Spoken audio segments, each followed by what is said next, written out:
selamat sore, Shalom, JCC. Saya percaya setiap kita diberkati Tuhan sore hari ini, amin. Mari sore hari ini kita bersyukur, bersuka cita karena hadirat Tuhan boleh ada di tengah-tengah setiap kita sore hari ini. Mari sebelum kita akan mulai ibadah kita sore hari ini, siapkan hati kita dan ajak seluruh keluarga kita supaya kita menikmati lawatan Tuhan yang terjadi khususnya di ibadah kita sore hari ini. Sebelumnya kita akan berdoa terlebih dahulu. Kita minta pimpinan Tuhan di dalam ibadah kita sore hari ini. Mari kita sama-sama kita berdoa. Bapa di dalam sorga, kami sungguh bersyukur untuk kesempatan kami boleh kembali datang di hadapan-Mu Tuhan. Terima kasih Tuhan menyertai seminggu yang lalu Tuhan, dan kami percaya ketika kami akan menghadapi minggu yang baru Tuhan, kami percaya ada kekuatan yang baru, ada pemulihan yang baru, bahkan kami percaya akan ada berkat-berkat yang baru yang akan Tuhan nyatakan bagi setiap kami Tuhan. Sekalipun kami tahu kami masih ada di kondisi pandemi Tuhan, namun kami tetap bersyukur Tuhan karena Engkau senantiasa menyertai menuntun kami Tuhan. Oleh karena itu Bapa, biarlah kami mengekspresikan setiap ucapan syukur kami Tuhan melalui setiap pujian penyembahan kami, bukan hanya mulut kami dan tubuh kami yang bernyanyi memuji Engkau, terlebih hati kami Tuhan. Kami siap memberikan yang terbaik lewat setiap pujian dan penyembahan kami Tuhan. Terima kasih mengurapi ibadah sore hari ini Tuhan, dan kami memulai ibadah kami dengan ucapan syukur, dan hanya di dalam nama Tuhan kami Yesus Kristus kami siap memuji dan memuliakan nama-Mu. Haleluya, haleluya, amin, haleluya. Mari kita sama-sama datang di hadapan Tuhan. Kita bersyukur Tuhan memilih kita untuk menjadi berkat. Haleluya.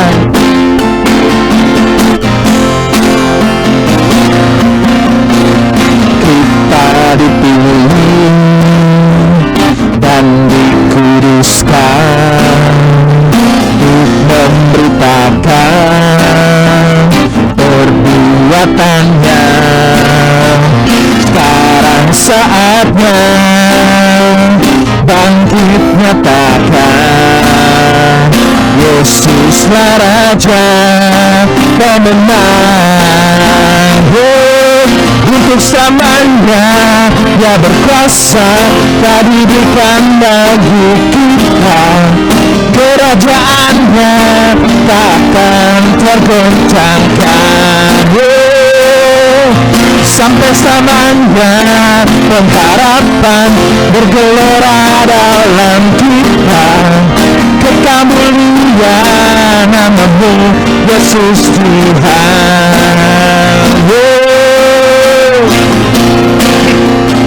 Kita percaya kita umat yang dipilih Tuhan, kita umat yang dikuduskan Tuhan.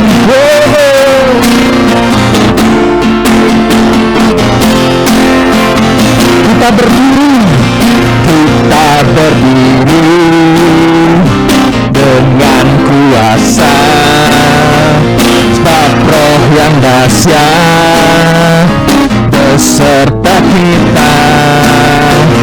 Sekarang waktunya bangkit nyatakan, Yesus Tuhan pemenang. Untuk selamanya Dia berkuasa, tak diberikan bagi kita. Kerajaannya takkan tergoncangkan. Sampai selamanya pengharapan bergelora dalam kita. Kekal mulia nama-Mu Yesus Tuhan. Untuk selamanya, untuk selamanya Dia berkuasa, tak diberikan bagi kita. Kerajaannya takkan tergoncangkan. Sampai selamanya pengharapan bergelora dalam kita. Kekal mulia nama-Mu Yesus Tuhan. Untuk selamanya, untuk selamanya Dia berkuasa, tak diberikan bagi kita. Kerajaannya tak akan tergoncangkan. Sampai selamanya pengharapan bergelora dalam kita. Kekal mulia nama-Mu Yesus Tuhan. berkuasa telah diberikan bagi kita. Kerajaannya tak akan tergoncangkan sampai samanya, pengharapan bergelora dalam kita. Kekal mulia namamu Yesus Tuhan, kekal mulia namamu Yesus Tuhan, kekal mulia namamu Yesus Tuhan. Pam pam pararam, pam pam pararam, pam pam pararam, param pararam. Haleluya. Mari gereja Tuhan, mari kita bangkit menjadi berkat, menjadi terang bagi dunia ini. Haleluya. Ku kan bangkit, nyatakan kemuliaan-Mu. Ku kan bangkit, nyatakan kebesaran-Nya, sampai setiap lutut bertelut, semua lidah mengaku Yesus Kristus Dialah Tuhan, Raja segala raja. Dialah Raja.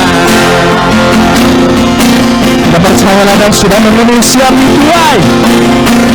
Mari kita semua rumah pemulihan Allah, dengarlah panggilannya untuk menggenapi firman-Nya.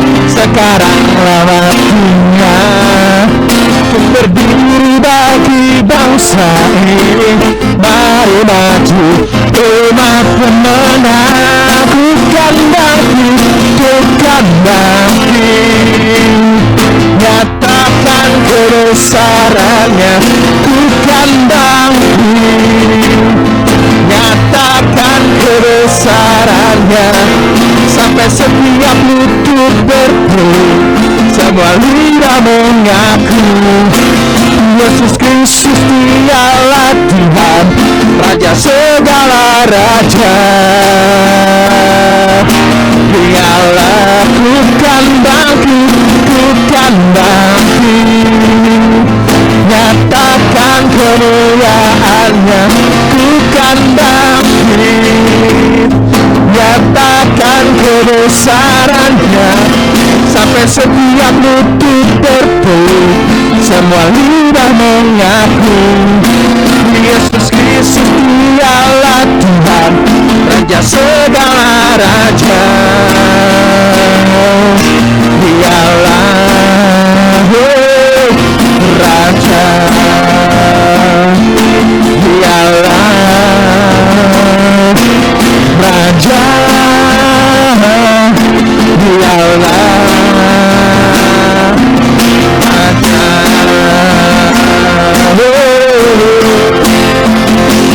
Berikan kemuliaan yang dahsyat buat Tuhan kita. Haleluya Yesus. Pada sore hari ini kita datang lebih dalam lagi sama Tuhan kita. Kita dipilih, dikuduskan Tuhan. Kita dipanggil dari lumpur dosa, sehingga kita menjadi anak-anak Tuhan yang ditebus dengan darah yang mahal. Ada tugas yang Tuhan rindukan, supaya kabar keselamatan kita beritakan pada orang-orang yang ada di sekitar kita, sehingga ketika mereka sedang ada di dalam kehidupan yang gelap, mereka ada dalam kehidupan yang tidak menentu, ada pengharapan, ada kepastian di dalam Tuhan. Pada sore hari ini minta belas kasihan Tuhan, minta keberanian, agar dimanapun Tuhan tempatkan setiap kita, kita boleh memiliki hati seperti hati Tuhan. Terima kasih Yesus. Haleluya. Terima kasih Tuhan.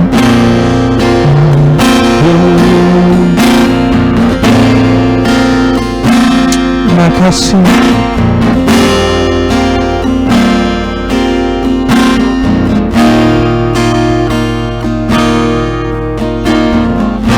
Berikan ku hati seperti hatimu, hati yang mengasihi, jiwa yang terhilang. Berikan ku mata seperti matamu, memandang jiwa yang dalam-dalam. Ku mau berada dalam rencananya dan melakukan perbuatannya yang besar, memulihkan hati yang terluka, menjadi rumah bagi mereka yang lelah, membagi hidup dan milik kita bersama. Jadikan hatiku seperti hatimu, Bapa. Mari kita naikkan pujian ini dalam hati kita terdalam.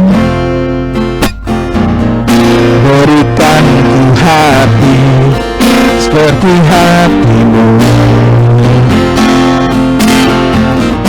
hati yang mengasihi, jiwa yang terhilang. Berikan ku mata seperti matamu, memandang jiwa yang dalam-dalam. Ku mau berada dalam rencananya dan melakukan perbuatannya yang besar, memulihkan hati yang terluka, menjadi rumah bagi mereka yang lelah, membagi hidup dan milik kita bersama. Jadikan hatiku seperti hatimu, memulihkan hati yang terluka, menjadi rumah bagi mereka yang lelah, membagi hidup dan milik kita bersama. Jadikan hatiku seperti hatimu, Bapa. Jadikan hatiku seperti hatimu,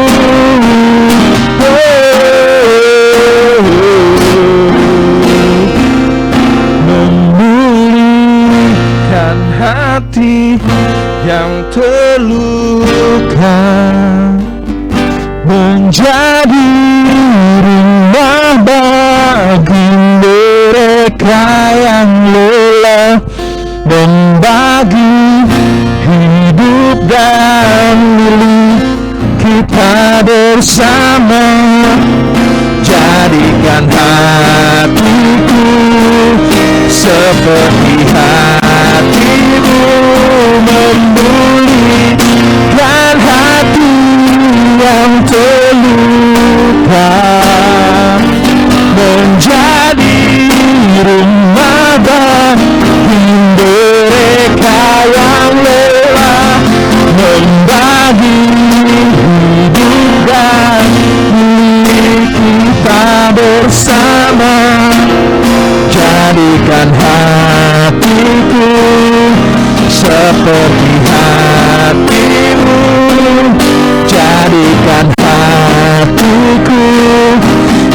seperti hatimu, jadikan hatiku seperti hatimu, Bapa.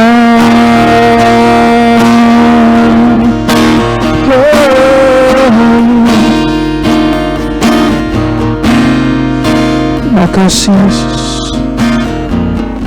Ini kerinduan kami, ini doa kami Tuhan.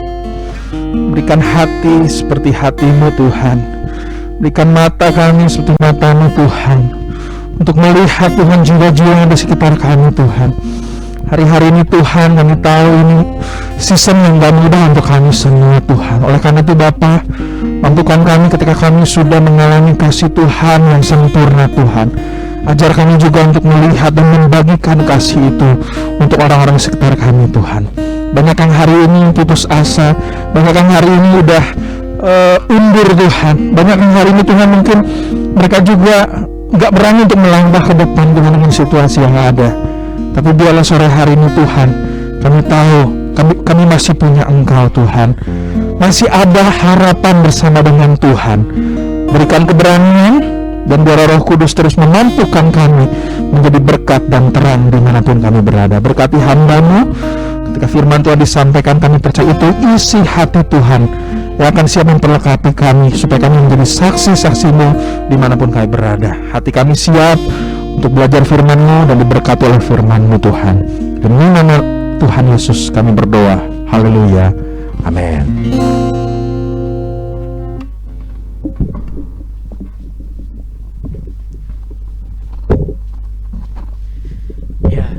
Puji Tuhan.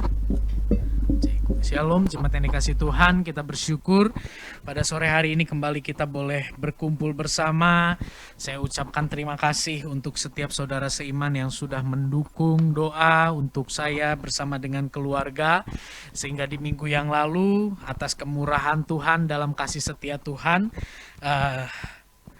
boleh lahir ya putra pertama.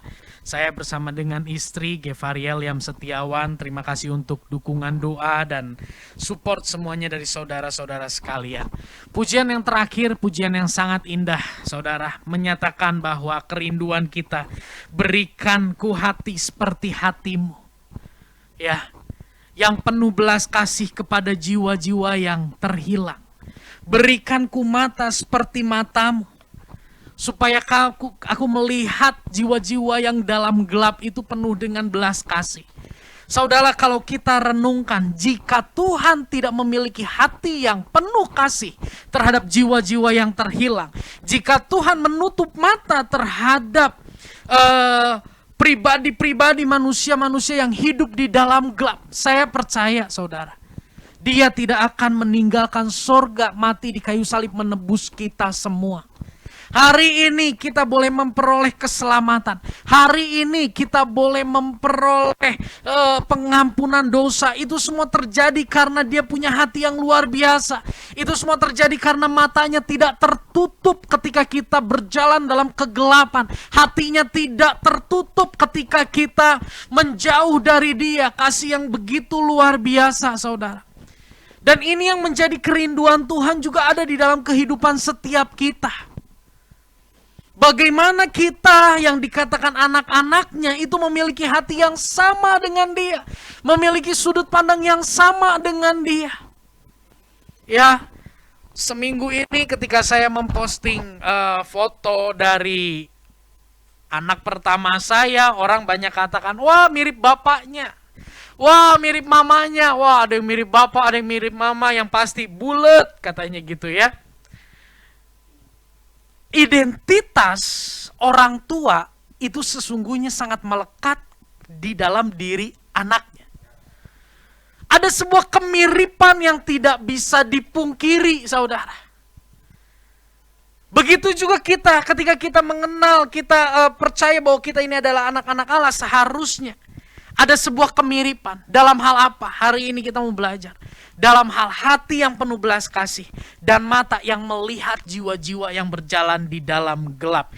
Bukan untuk menghakimi mereka, namun untuk menyadarkan, namun untuk menolong, namun untuk mengingatkan mereka untuk mereka berbalik kepada Tuhan. Pada sore hari ini kita akan membahas, saya beri judul Here Am I, Send Me. Ini aku Tuhan, utuslah aku. Kita akan belajar dari seorang nabi, saudara, di dalam perjanjian lama, yaitu Nabi Yesaya. Ya, salah satu nabi yang begitu luar biasa dipakai Tuhan. Di dalam kitab Yesaya ini dituliskan banyak sekali nubuatan-nubuatan, saudara. Yesaya merupakan seorang nabi yang memiliki tugas menyampaikan kebenaran.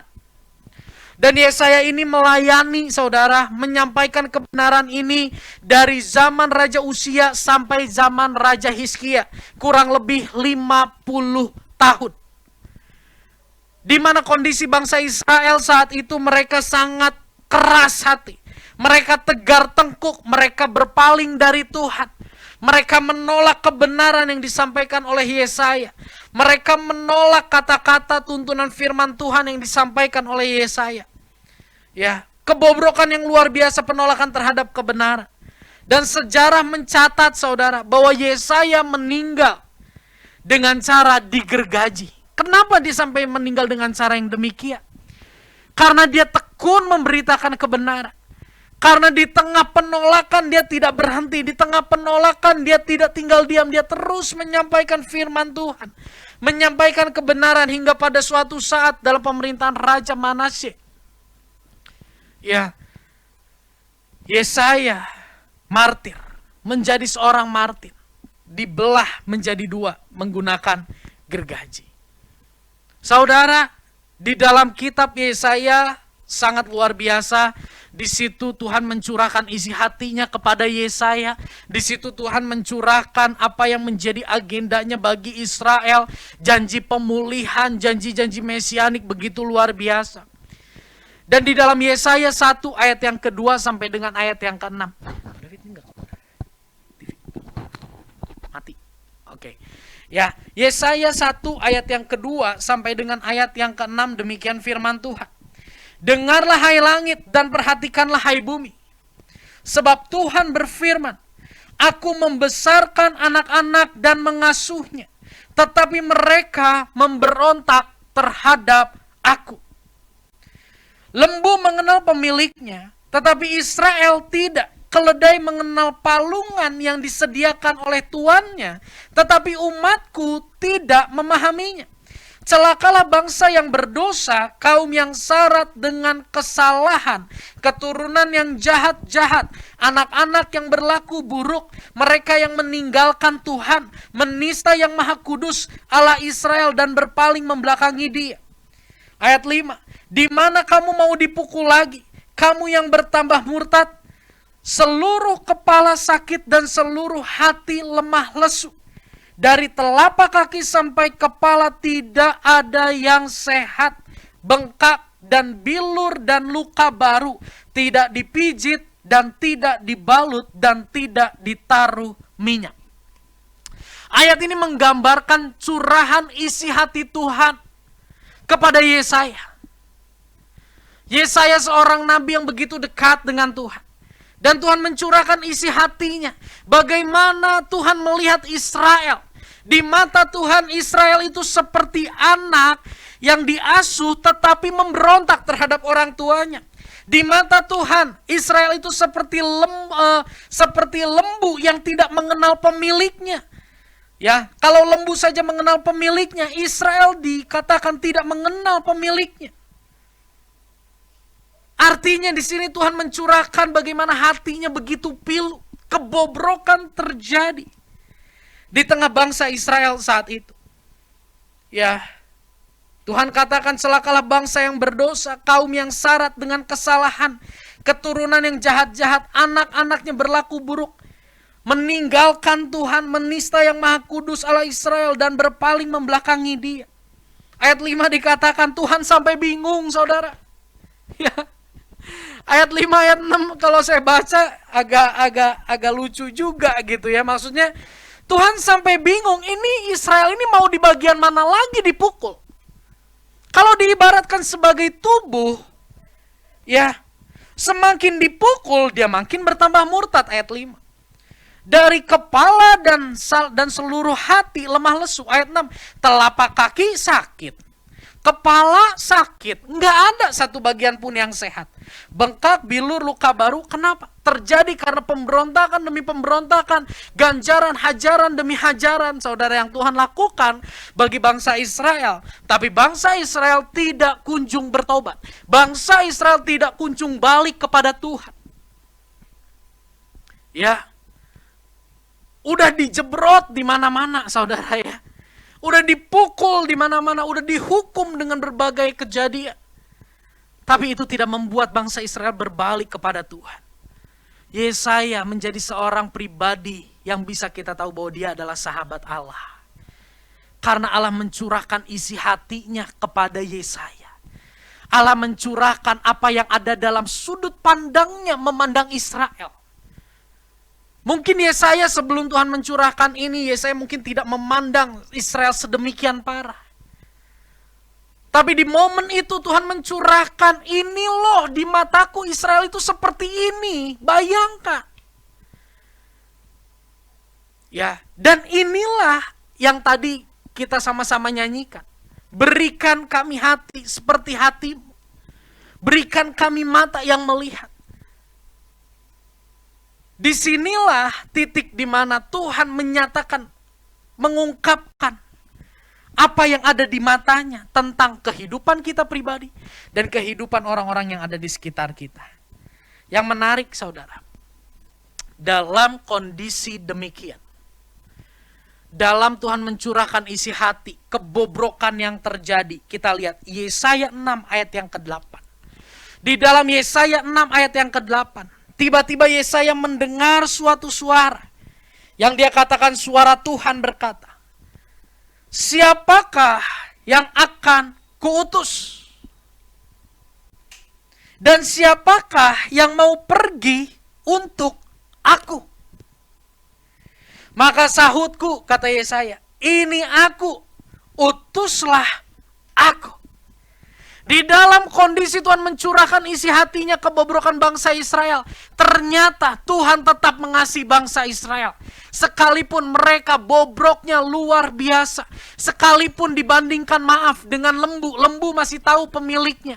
Ya, dihubungkan dengan apa? Dihubungkan dengan keledai, keledai masih tahu palungannya, masih tahu tuannya, tapi Israel dinilai tidak mengenal. Di tengah kebobrokan yang sedemikian rupa, Tuhan masih bilang loh, siapa ya yang akan kuutus? Siapa yang bisa pergi, yang mampu pergi? Bukan. Siapa yang mau pergi? Di sini menarik, Tuhan katakan gini, kamu Yesaya, kamu udah tahu. Ini loh kondisinya. Siapa yang mau pergi? Dan di situ Yesaya katakan apa? Ini aku. Utuslah aku. Dia tidak katakan, ini aku. Utuslah dia. Enggak. Tapi Yesaya katakan, ini aku Tuhan. Utuslah aku. Bahkan dalam terjemahan bahasa Indonesia masa kini, Yesaya 6 ayat yang ke-8 dituliskan seperti ini. Lalu saya mendengar suara Tuhan. Siapa yang akan aku utus? Siapa yang akan menjadi pembawa berita kita? Berita siapa? Berita kita. Saya menjawab, kata Yesaya, ini saya, utuslah saya. Lebih jelas di BIMK, siapa yang akan menjadi pemberita, siapa yang akan menjadi penyampai, siapa orang yang mau, siapa orang yang rela untuk menyampaikan tentang kebenaran. Aku mengasihi Israel. Ya, dia bobrok, ya dia hancur, tapi aku mengasihi mereka. Siapa yang bersedia untuk aku utus? Dan Yesaya merespon dengan sangat luar biasa. Yesaya katakan, ini aku Tuhan, utuslah aku. Ada sebuah kerelaan hati. ada sebuah kesediaan untuk dia mengesampingkan urusan pribadinya, untuk dia mengesampingkan kenyamanan pribadinya, dan menjadi seorang pemberita kebenaran. Dan menjadi seorang pembawa berita kita, kata Tuhan. Ini satu hal yang sangat luar biasa. Lewat hal ini kita tahu bahwa Tuhan kita adalah Tuhan yang bisa melakukan segala sesuatu, namun Dia sangat rindu kita terlibat dalam pekerjaannya yang besar. Saya sangat percaya tanpa Yesaya Tuhan bisa. Tapi kenapa Tuhan mau pakai Yesaya? Karena Tuhan sudah menciptakan Yesaya serupa dengan gambarnya. Begitu juga dengan kita. Hari ini saya mau pastikan, lagi-lagi saya mau pastikan bahwa Tuhan mau pakai Bapak Ibu Saudara sekalian. Tuhan tahu kekuranganmu, Tuhan tahu kebobrokanmu, Tuhan tahu masa lalumu, Tuhan tahu pergumulanmu hari ini. Lingkungan bisa katakan, geus kamu mah teka pakai. Lingkungan bisa katakan, udahlah kamu mah tidak berguna karena banyaknya kesalahan dan pelanggaran kita. Tapi Tuhan yang paling tahu keberdosaan kita, Tuhan yang paling tahu kelemahan kita, Dia mau pakai kita. Yang menarik lagi saudara, Yesaya nggak pikir lama, Yesaya langsung sahut, ini aku, utuslah aku. Ya, apakah dia tidak pikirkan bagaimana sulitnya memberitakan kebenaran di tengah bangsa yang bobrok hatinya? Tapi saya percaya, dia berani katakan ini aku, utuslah aku. Kenapa? Karena hatinya lebih besar. Di dalam hatinya, kasih kepada Tuhan itu jauh lebih besar daripada kasih kepada dirinya sendiri. Kenapa Yesaya nggak minta Tuhan, tunggu ya, aku mau doa dulu. Ya mau doa sama siapa lagi ya? Yang Tuhan udah bilang. Tunggu ya, aku pikir-pikir dulu. Kenapa Yesaya nggak bilang demikian?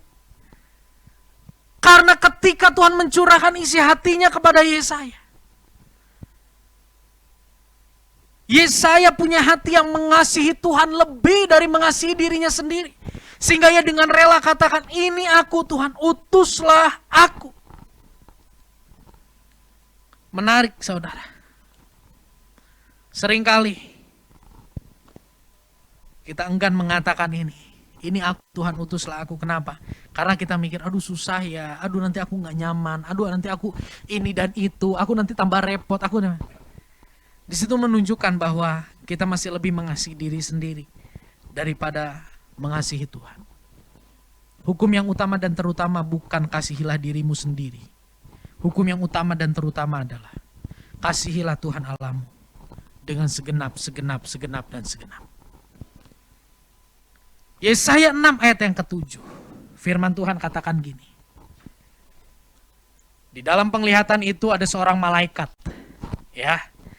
Tadi ayat yang ke-8 Tuhan tanya siapa yang hendak kuutus, ini aku, utuslah aku. Tapi sebelum pengutusan itu terjadi di ayat yang ke-7, Yesaya melihat ada seorang malaikat turun. Malaikat itu menyentuhkan bara ke mulut Yesaya. Dan dia berkata, lihat, ini bara ini telah menyentuh bibirmu, maka kesalahanmu telah dihapus dan dosamu telah diampuni.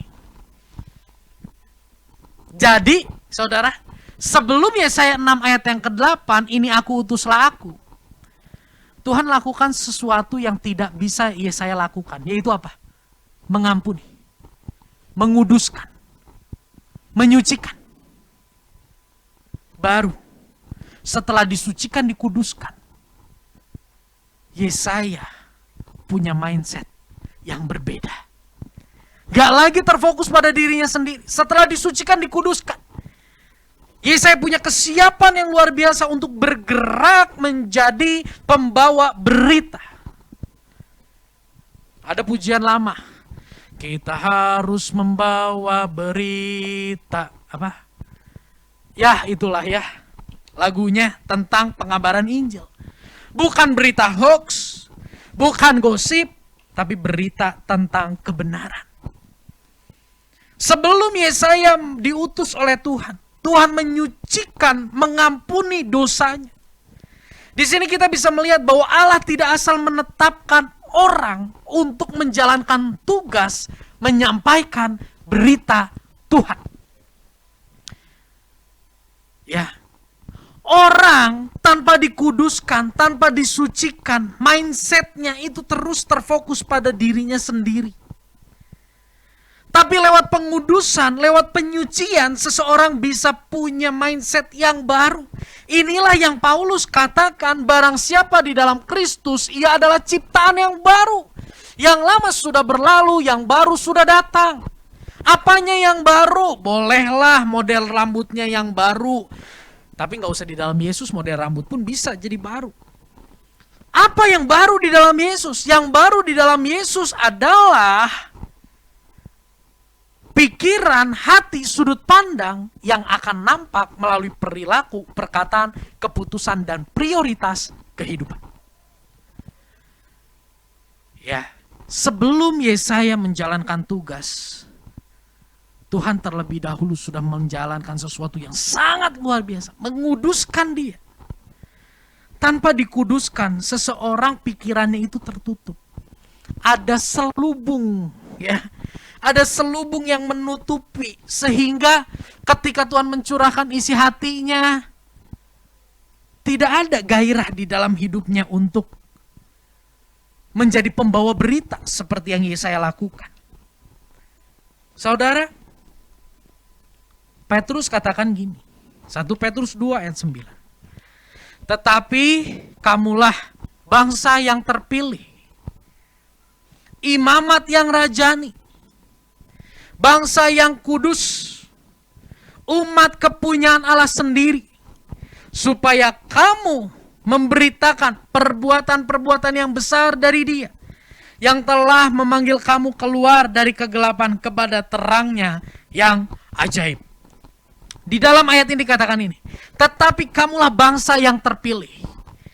Ini perkataan yang dimaksud dengan kamu ini adalah orang-orang yang sudah percaya dan menerima Yesus sebagai Tuhan dan Juru Selamat. Dikatakan sebagai bangsa yang terpilih. Artinya bangsa yang terpilih itu apa? Kita dikuduskan. Di dunia ini kumpulan orang-orang yang penuh dengan dosa, dikuasai oleh dosa, tapi di dalam Yesus ada penebusan yang memisahkan kita. Kita dikuduskan, dipisahkan, berkumpul dengan saudara-saudara yang lain, menjadi bangsa yang terpilih. Imamat yang rajani bicara tentang apa? Dia yang menjadi raja atas hidup kita. Tuhan yang menjadi raja atas hidup kita.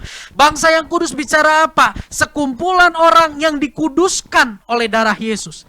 Dan kepunyaan Allah sendiri. Bicara tentang kepemilikan. Saudara, di dalam Yesus,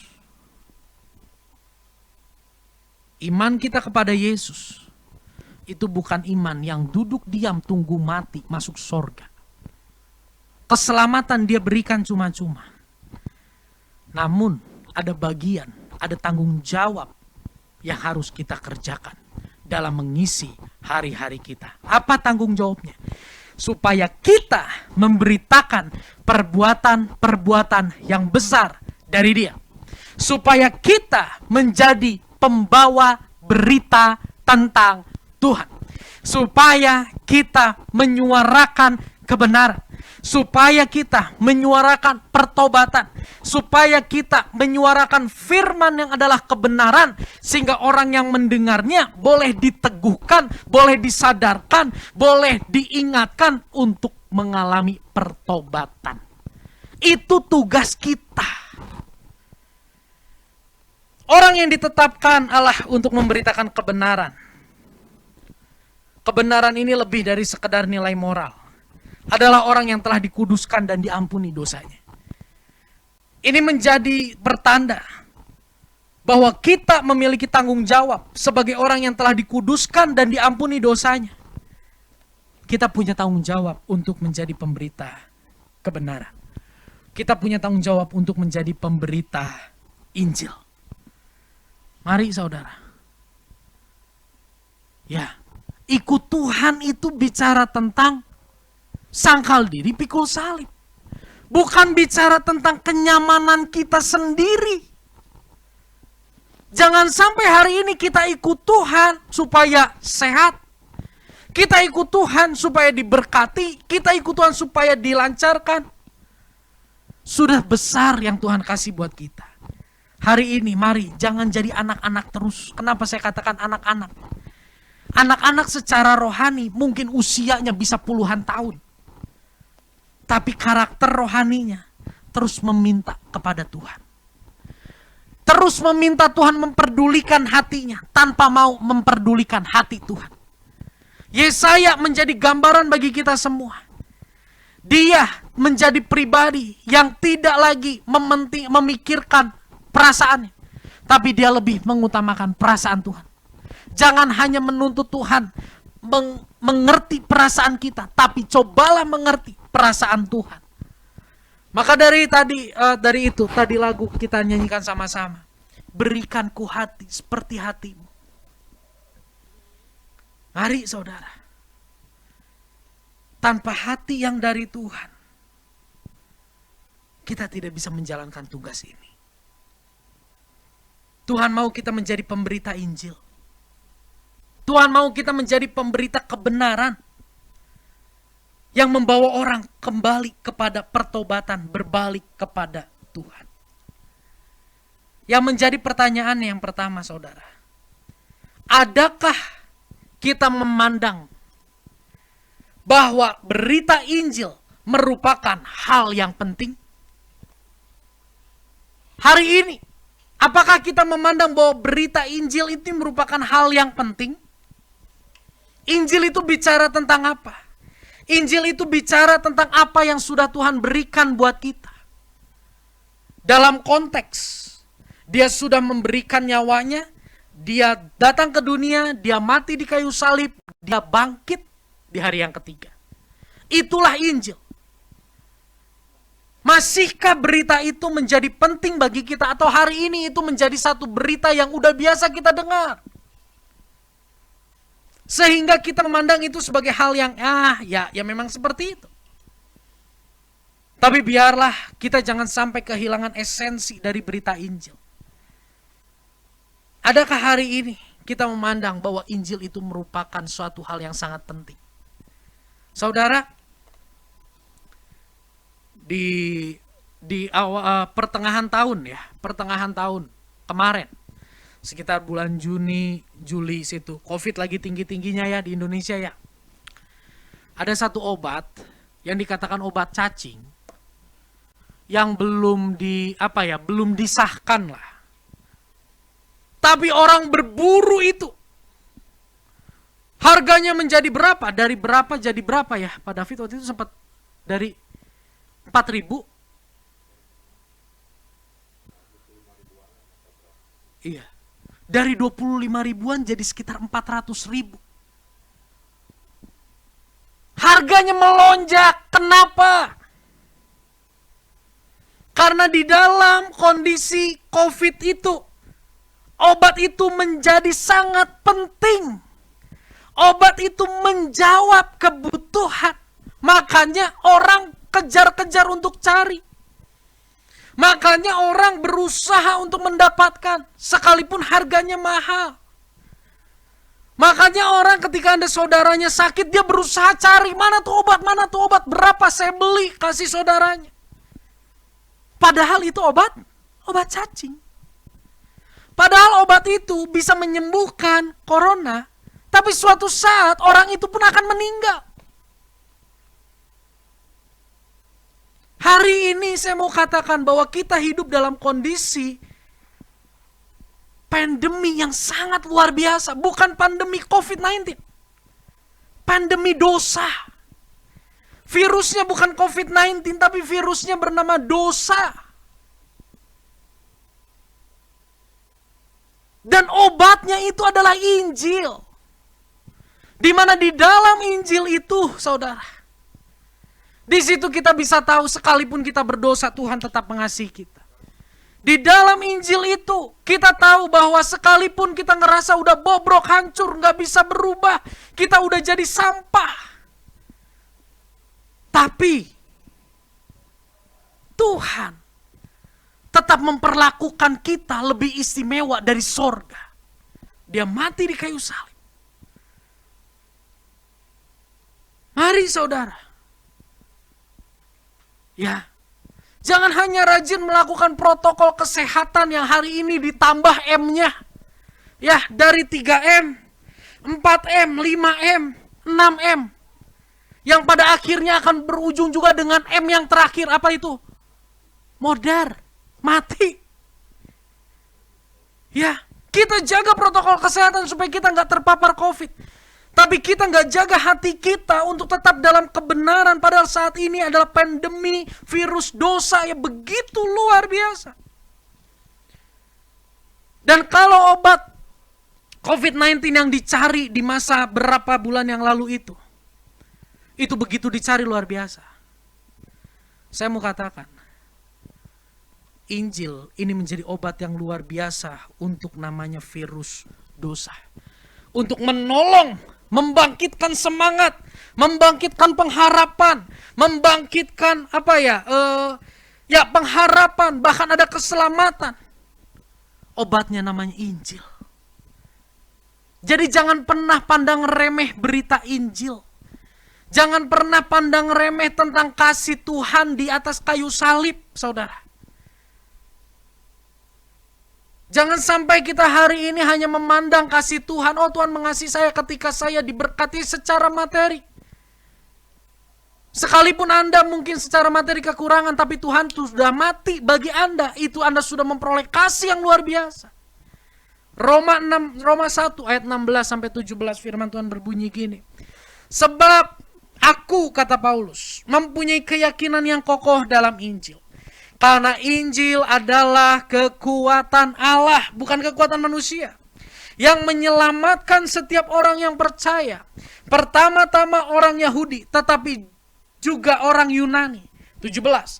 Sebab di dalam Injil nyata kebenaran Allah yang bertolak dari iman, memimpin kepada iman. Seperti ada tertulis, orang benar akan hidup oleh iman. Dahsyat. Ya, firman Tuhan katakan, Injil adalah kekuatan Allah, saudara. Bukan kekuatan manusia. Inilah keselamatan di dalam Yesus Kristus. Bukan karena usaha manusia, kehebatan manusia kita memperoleh keselamatan. Tapi karena kasih Allah, kekuatan kasih Allah, kita diselamatkan, saudara. Jika kita renungkan, standar kebenaran Allah itu begitu tinggi, begitu luar biasa. Keberadaan kita penuh dengan dosa dan keterbatasan. Bisakah kita menggapai keselamatan yang ada padanya? Gak bisa. Jalan satu-satunya adalah dia harus turun. Dia harus mengulurkan tangannya untuk mengangkat kita masuk ke dalam keselamatan. Itulah Injil. Jadi saya mau pastikan, jangan sampai hari ini kita memandang Injil bukan sesuatu hal yang penting. Injil merupakan suatu hal yang penting karena di dalamnya ada kasih Allah yang begitu besar. Di dalamnya ada kasih Allah yang begitu sempurna bagi saya dan saudara. Pertanyaan berikutnya. Bagaimana jika Israel itu adalah anak, pasangan, kakak, adik, orang tua, sahabat, atau orang yang sangat baik terhadap kita? Hari ini kita belajar sebuah kondisi di mana Israel begitu keras, bebal, sudah dipimpin, sudah dipelihara oleh Tuhan, sudah dijaga oleh Tuhan, namun berpaling dari Tuhan. Dan Tuhan mengirim Yesaya. Yesaya mau dipakai oleh Tuhan untuk menjadi pemberita Injil.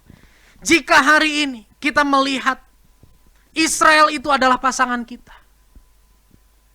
Jika hari ini kita melihat Israel itu adalah anak kita, atau anak kita seperti Israel lakunya hari-hari ini. Kayaknya kita lihat udah babak belur, tapi kok nggak kunjung bertobat. Atau mungkin kakak adik kita, atau mungkin orang yang dekat dengan kita, orang yang tahu dia sangat baik sama kita. Dia suka menolong kita, dia suka memberi kepada kita, tapi kita tahu kehidupan kerohaniannya seperti orang Israel di zaman Yesaya. Bagaimana jika itu terjadi? Adakah saudara akan bilang, ini aku Tuhan, utuslah aku? Menjadi perenungan bagi kita semua. Mungkin kita hari ini sudah bohwat terhadap kehancuran anak kita. Mungkin hari ini kita sudah bohwat terhadap kehancuran orang tua kita. Atau kehancuran sahabat kita. Tapi saya mau katakan pada sore hari ini, Tuhan mengasihi mereka. Tuhan mungkin berkata saat ini, siapakah yang akan aku utus untuk orang itu? Mungkin di mata Tuhan orang itu sudah dihajar dengan berbagai cara. Dan Tuhan sedang menantikan siapa yang akan aku utus untuk pribadi itu. Saya berdoa melalui firman Tuhan hari ini, kita menjadi orang yang pertama datang sama Tuhan. Ini aku Tuhan, utuslah aku untuk dia. Ini aku Tuhan. Pakailah aku untuk menjadi Yesaya bagi anakku. Untuk menjadi Yesaya bagi pasanganku. Untuk menjadi Yesaya bagi kakak adikku. Untuk menjadi Yesaya bagi orang tuaku. Karena Anda dan saya dikuduskan untuk diutus memberitakan kebenaran. Sedikit tentang Lukas 16 ayat 24. Saya ambil ayat ini saudara dari perikop tentang Lazarus. Demikian firman Tuhan. Lalu ia berseru, orang kaya dengan Lazarus dua-duanya mati. Kekayaan tidak bisa menahan orang untuk masuk dalam kematian. Orang kaya itu berseru kepada Bapak Abraham, kasihanilah aku. Suruhlah Lazarus supaya ia mencelupkan ujung jarinya ke dalam air dan menyejukkan lidahku, sebab aku sangat kesakitan dalam nyala api ini. Tentunya saudara tahu ini ada di mana. Orang kaya itu masuk dalam penghukuman. Dia mengalami kesakitan luar biasa karena nyala api yang membakar dia. Dan kondisi di tempat di mana orang ini berada, satu tetes air pun sangat berharga. Saya percaya hari ini buat saudara sekalian, saat ini detik ini, satu tetes air itu tidak terlalu berarti buat saudara.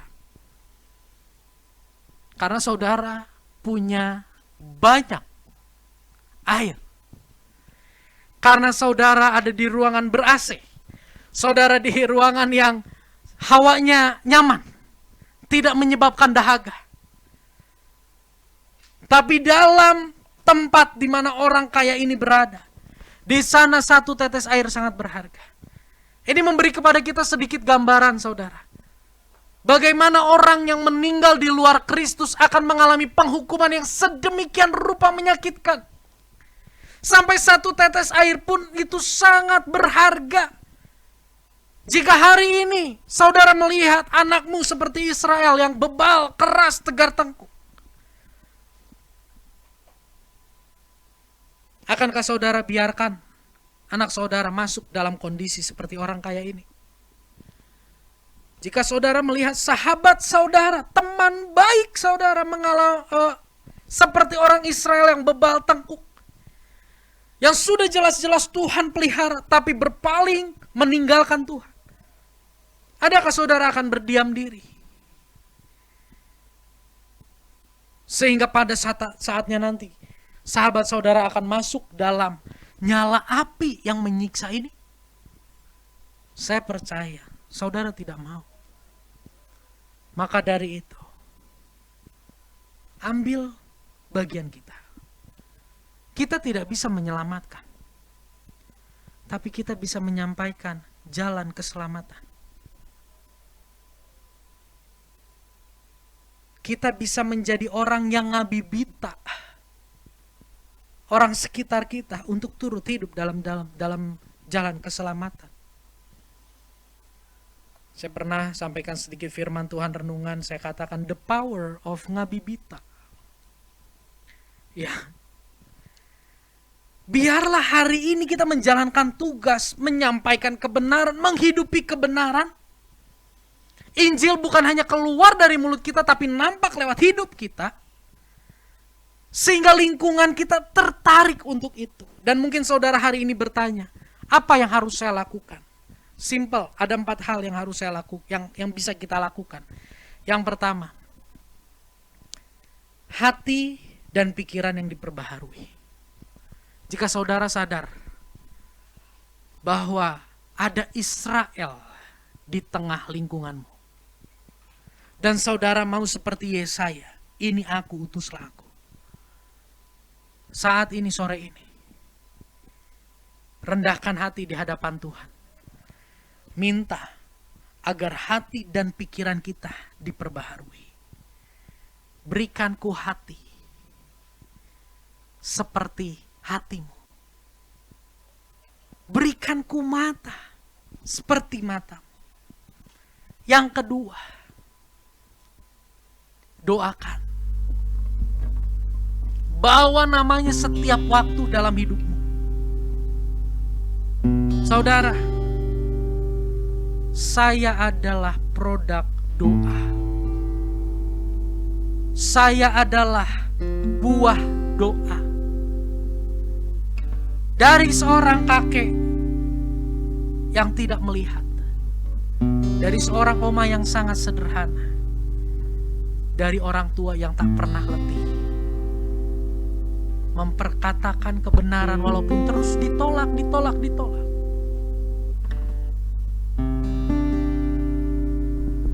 Dalam pemberontakan saya satu kali, Tuhan izinkan saya ngalamin sakit demam berdarah. Itu saya lagi keras-keras. Di kamar saya semuanya stiker Persib. Poster Persib, lambang terong, korak, apapun lah. Dan orang tua saya gak boleh masuk kamar saya. Karena mereka selalu komplain, cabut. Kamu dikuasai kuasa kegelapan. Kamu jadikan ini berhala. Saya marah. Suatu saat saya sakit demam berdarah. Saya panas sangat tinggi saat itu. Orang tua saya katakan, Yusa, kalau kamu gak kuat, telepon papi mami. Handphone. Gengsi, saya gak mau. Tapi malam itu saya gak telepon orang tua saya. Tapi karena hatinya sangat mengasihi saya. Di tengah malam, orang tua saya bisa mendengar erangan saya. Kalau saudara tahu rumah saya cukup jauh. Orang tua saya di atas, saya di bawah. Cukup jauh kamarnya. Tapi bisa mendengar erangan saya. Dan ketika itu saya panas sangat tinggi. Badan saya sangat sakit, saudara. Saya mengerang. Tiba-tiba saya mendengar ada suara orang sedang berdoa. Dan ketika saya lihat 2 orang tua saya, Pendeta Cheng Kim Guan dan Ibu Ripkah Kusmanto, sedang berlutut di pinggir ranjang. Mereka sedang berdoa, Tuhan tolong Yusa, Tuhan tolong Yusa. Gak banyak doa. Tuhan tolong Yusa, Tuhan tolong Yusa. Apa yang Yusa katakan? Diam, keluar. Nyerah? Tidak. Terus berdoa, Tuhan tolong Yusa. Mami saya katakan, panggil nama Yesus, panggil nama Yesus. Cuman Yesus yang bisa tolong kamu, panggil nama Yesus. Saya pikir ya udahlah, saya udah ngap-ngapan. Saya gak kuat. Saya berusaha panggil nama Yesus. Saya gak bisa. Gak kuat saya panggil nama Yesus. Ada roh penolakan yang begitu luar biasa dalam diri saya. Apakah mereka berhenti berdoa? Tidak. Berdoa terus berdoa sampai saya akhirnya tertidur tidak sadar dan besok paginya saya dibawa ke rumah sakit. Hari ini saya berdiri tempat ini, saya adalah produk doa. Jadi saudara tidak perlu meragukan ya kuasa doa. Minta sama Tuhan hati dan pikiran yang diperbaharui untuk melihat anak pasangan yang saat ini dalam kebebalan dari sudut pandang Tuhan. Kalau sudut pandang manusia kita udah bohwat, kita mungkin sudah tersakiti hatinya, kita mungkin sudah kecewa, kita mungkin sudah pahit terhadap mereka. Tapi kalau sudut pandang Tuhan yang ada kasih, sekalipun kamu demikian, aku tetap mengasihi kamu. Itu hati dan sudut pandang dari Tuhan. Doakan. Yang ketiga, saya mengajak saudara untuk hadir dalam hidup mereka. Hadir dalam hidup mereka. Artinya hadir itu gini, mendengarkan, menjadi teladan, terlibat dalam kehidupan. Seringkali di dalam benak kita, wah banyak sekali nih aku pengen ngomong ke orang ini nih, untuk dia bertobat, banyak sekali nih. Tapi salah satu cara yang bisa menolong kita untuk kita ketika kita bicara, kita didengarkan adalah kita mendengarkan terlebih dahulu. Kita mendengarkan terlebih dahulu. Kita diam, kita dengarkan sekalipun mungkin ceritanya agak wah salah. Tapi kita dengarkan, kita luangkan waktu. Kita hidupi kebenaran, izinkan dia melihat bagaimana kita menghidupi kebenaran. Izinkan dia tahu bahwa kita sedang bergumul dan izinkan dia melihat kita berdoa menghadapi pergumulan kita. Dan terlibat. Artinya terlibat ketika kita tahu dia perlu ditolong. Jangan bilang gini, syukurin. Puas. Cek saya genaon. Jangan katakan itu. Tapi terlibat. Tolong. Tanpa membicarakan yang lalu-lalu. Terlibat. Tolong. Hadir dalam kehidupan mereka. Mungkin saudara tidak punya banyak uang, saudara tidak punya banyak keahlian, tapi saudara punya 2 telinga, bukan? Untuk menjadi pendengar yang baik. Saudara punya firman. Saudara punya Roh Kudus untuk saudara hidup dalam kebenaran, jadi teladan. Saudara punya Roh Kudus yang memberi hikmat bagaimana aku harus terlibat menolong ini orang. Maka dari itu, bukan saya mendoakan ya, saya tidak mendoakan. Tapi saya ada sedikit rasa sukacita tanda kutip. Ketika ada orang yang keras hatinya terus menghadapi masalah pergumulan. Saya akan cepat-cepat hadir dalam hidupnya. Tanpa membicarakan kesalahan di masa lalu, masuk aja. Dampingi menjalani itu. Itu akan sangat menguatkan. Dan yang terakhir, tekun.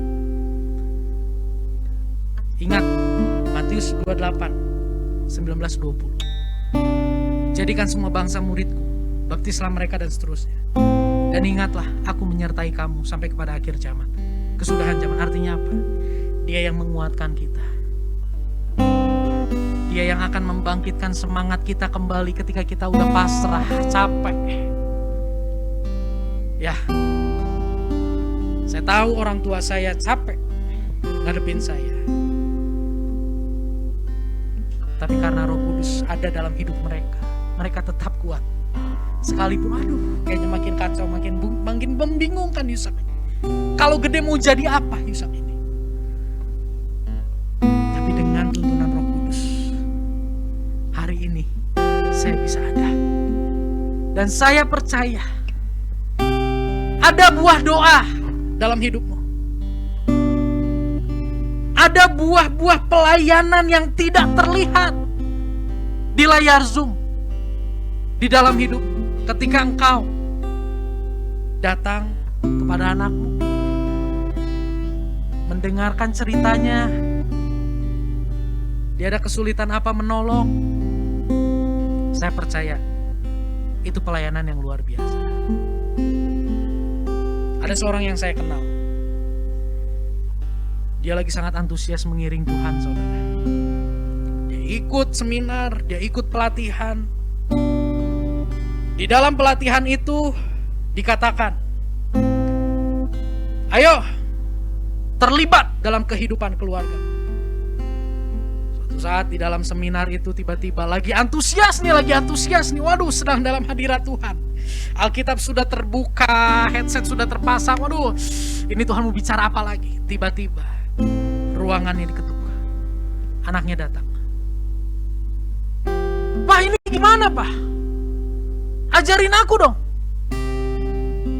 Satu sisi ini Bapak bisa katakan gini, nantilah, ini lagi nih. Tapi yang Bapak itu lakukan apa? Oh ya, aku ingat minggu kemarin aku harus hadir. Memang sedikit waktu terbuang dari sesi itu, tapi anaknya dapat terlayani dengan baik. Dan pemulihan komunikasi mulai terjadi, Bapak Ibu. Saya percaya ada buah, nggak sia-sia. Minta sama Tuhan sore ini, hati dan pikiran diperbaharui. Doakan setiap hari, hadir dalam kehidupan, dan dengan kekuatan Roh Kudus kita mau bertekun. Kita mau tundukkan kepala. Terima kasih Tuhan. Hamba-Mu terbatas, tapi kuasa-Mu, kasih-Mu tidak terbatas. Dalam nama Yesus, firman-Mu termeterai dalam kehidupan setiap umat-Mu pada sore ini. Kami mau jadi Yesaya bagi lingkungan kami. Kami mau menjadi pembawa berita Injil kebenaran bagi orang-orang di sekitar kami. Dan ini yang menjadi doa kami sore ini, Tuhan. Berikan kami hati seperti hati. Berikan kami mata seperti mata. Terima kasih,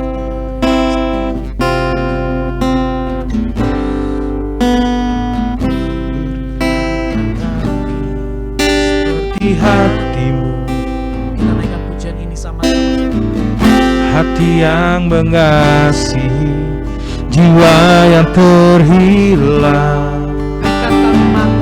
Berikan ku mata seperti mata-Mu, memandang jiwa yang dalam gelap. Ku mau berada dalam rencananya dan melakukan perbuatannya yang besar, memulihkan hati yang terluka.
orang-orang terdekat kami yang mungkin hari ini mereka seperti orang Israel yang bebal, yang tegar tengkuk.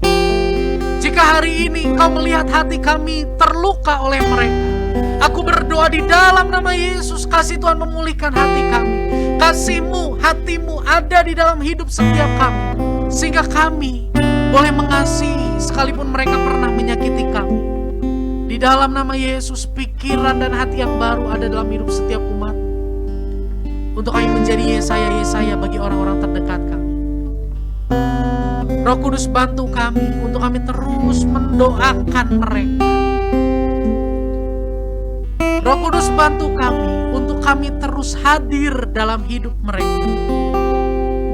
Roh Kudus bantu kami untuk kami tekun menghadapi mereka. Karena kami tahu ini rencana-Mu. Ketika Engkau menguduskan, menyucikan kami, Engkau pun mengutus kami. Kami berdoa dalam nama Yesus.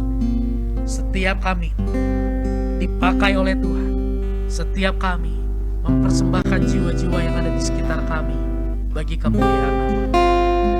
Hamba-Mu berhenti berbicara Tuhan, tapi kami percaya bahwa Roh Kudus bekerja menjadikan firman ini sebagai rema. Terus kami diingatkan, terus kami dikuatkan, dimampukan untuk menjadi pelaku firman yang kami dengar sore hari ini.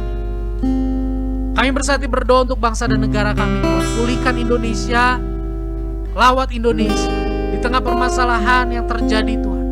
Kami berdoa biarlah ada tuntunan Tuhan, ada damai sejahtera, ada campur tangan Tuhan, menolong bangsa dan negara kami keluar dari setiap kemelut permasalahan yang ada.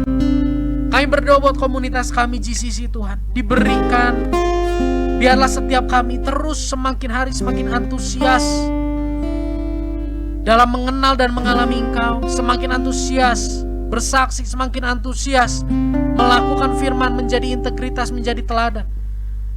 Terus kami rela untuk memuridkan, membagi hidup kami buat orang-orang yang ada di sekitar kami, sehingga lewat hidup kami jiwa-jiwa dipersembahkan bagi kemuliaan nama-Mu. Engkau tahu setiap permasalahan pergumulan yang kami hadapi hari-hari ini, dan kami percaya Engkau pun tahu jalan keluar. Engkau pun tahu apa yang kami butuhkan untuk menjalani hidup hari-hari ini. Engkau yang menolong kami, Engkau sumber kekuatan, Engkau sumber pertolongan kami. Sebelum kami berpisah Tuhan, kami mau terima berkat yang datangnya daripada Allah Bapa. Terimalah segala berkat daripada Allah Bapa, cinta kasih daripada Tuhan Yesus Kristus, persekutuan dengan Roh Kudus, hati yang mengasihi Tuhan, hati yang rindu dekat dengan Tuhan, hati yang rela melakukan firman Tuhan, dan kekuatan dari Tuhan untuk kami menjadi pelaku firman ada saat ini sampai selama-lamanya. Memberkati keluarga, hubungan suami, istri, orang tua, anak. Di dalam nama Yesus Tuhan pulihkan. Memberkati pekerjaan, usaha, sekolah, pelayanan, studi kami semuanya Tuhan. Memberkati kesehatan, perekonomian, pekerjaan semuanya yang Tuhan percayakan pada kami. Ajar kami untuk kelola dengan mengandalkan Tuhan, sehingga kami boleh memperoleh yang terbaik, dan kemuliaan hanya bagi nama Bapa di sorga. Terima kasih Tuhan, terima kasih Bapa. Di dalam nama Tuhan Yesus kami berdoa. Amin.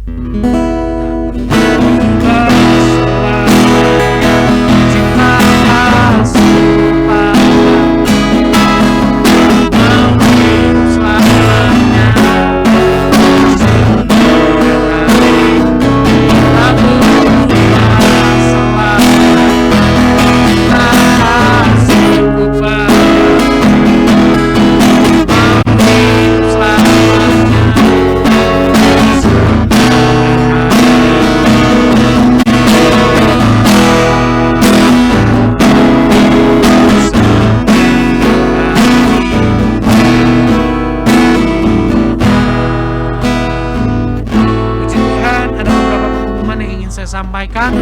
Yang pertama, setiap Rabu kita ada worship night, saudara. Saya mengundang saudara, Bapak Ibu, untuk kita bergabung sama-sama dalam worship night. Kita menyembah Tuhan, kerohanian kita disegarkan, mendengar renungan-renungan firman Tuhan yang tentunya akan menguatkan kita. Juga setiap hari Jumat kita ada komsel, saudara. Jika hari ini kita membahas bagaimana Tuhan memakai hidup kita untuk menjadi pemberita kebenaran. Sepanjang bulan ini di komsel ini pun kita belajar tentang bagaimana kita menjadi orang yang memberitakan kebenaran itu, ya. Jadi saya mengundang saudara untuk bergabung bersama dalam Komsel Bible Study setiap hari Jumat, ya, jam 6 sore di room Zoom yang sama seperti yang saudara berada malam hari ini. Ya, dan juga untuk recording ibadah dapat dilihat di dalam YouTube channel Jerusalem Community Church. Bagi Bapak Ibu Saudara sekalian yang rindu untuk didoakan, konseling personal, boleh menghubungi nomor handphone saya, WhatsApp atau nomor WhatsApp Ibu Gembala 085159523664. Ya, dan untuk persembahan dan persepuluhan, saudara boleh langsung mentransfer ke rekening BCA 1570330043. Sekian pengumuman, selamat hari Minggu, Tuhan Yesus memberkati kita semua.